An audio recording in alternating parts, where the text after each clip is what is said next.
USA ने अपनी submarine डाल दी है कहाँ पे, मिडिल ईस्ट में। मिडिल ईस्ट में हमास फिर से लड़ने लगा। हमास कहता है हम ही आस हैं तुम्हारी, तो यूएसए ने उनको डराने के लिए लॉलीपॉप खड़ा कर दिया, कल लड़ो बेटा, उड़ा दे तुमका।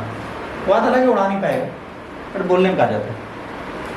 तो 11 अगस्त को US defence secretary Lloyd Austin ने कहा कि भाई हम एक guided missile submarine middle east stream में डाल रहे हैं ताकि वह टेंशन हमास और हिजबुल्लाह के बीच में बढ़ी हुई है, तो हम नहीं चाहते वहां को। USS Georgia nuclear powered guided missile submarine कौन सी है, यूएसएस जॉर्जिया, ये यहाँ पर डाली गई है। डिप्लॉयमेंट इसका किया गया है, मिलिट्री स्ट्रेंथ इस टाइम पे रीजनल थ्रेट के चक्कर में बढ़ाई है। Naval response, Abraham Lincoln strike group which include fighter jets, navy warship also being told to speed up to arrival at the region। अब क्या है, इनका नेवल शिप वॉरशिप भी यहाँ पर पहुँच रहा है।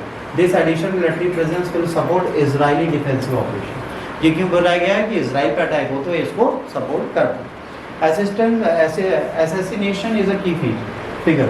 The recent deaths of Hamas leader Ismail Hayani in July 31st in Tehran, Hezbollah commander Farouk Sheikh Beirut have raised concern about a larger conflict. Although Israel has not officially taken credit of these actions, they are believed to be the part of Israel ongoing military efforts against Hamas in Gaza। Israel ने नहीं बोला हमने मारा, पर दुनिया कह रही है उन्होंने मारा। विजय कितने सीधे, कहीं भी हमने मारा, तब भी लोग उसको परेशान कर रहे हैं। Iran retaliation threat। Iran has expressed a willingness to retaliate against the Israel for killing the and blames the US for supporting Israel। Tensions have been further heightened the recent attack of US force in Syria। The current military action and the political statements highlighted a tense situation in Middle East।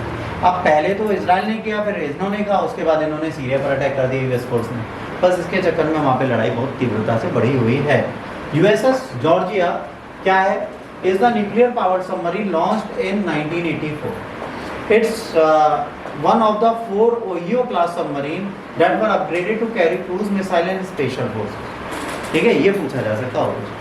The submarine is 560 feet long, can drive over 80 feet deep and can run up to 15 years without refueling। इसको बिना तेल दिए 15 साल तक हम चला सकते हैं, क्योंकि न्यूक्लियर पावर। एक बार समुद्र में छोड़ दो, भूल जाओ 15 साल, मतलब 4 प्रेसिडेंट निकल जाएंगे, जो चौथा आएगा उसको इसके लिए न्यूक्लियर लेके भागना पड़ेगा। बस तो कितना अच्छा है, ऐसी एक गाड़ी मिल जाए, एक बार चार्ज कर लो, 15 साल ना करनी पड़े, तुम कहीं पे भी ना छोड़े, हर जगह घूम गए, और उस पर एक न्यूक्लियर पावर चिप लगी हो, कहीं टोल ना देना पड़े,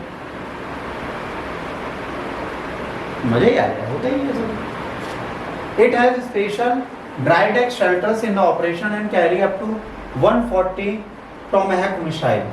ठीक है, क्या नाम है, टॉमाहॉक मिसाइल, तो टॉमहॉक मिसाइल बोल सकते हो। With the crew about 150। US Georgia build on the stealth and the flexibility in modern weapon. ये जो स्टेल्थ जहाँ पे भी लिखा होगा, इसका मतलब छुपने की शक्ति, रडार से छुपना, इज द स्टेल्थ फीचर। ये सारे फीचर से युक्त है ये मिसाइल। इसी के साथ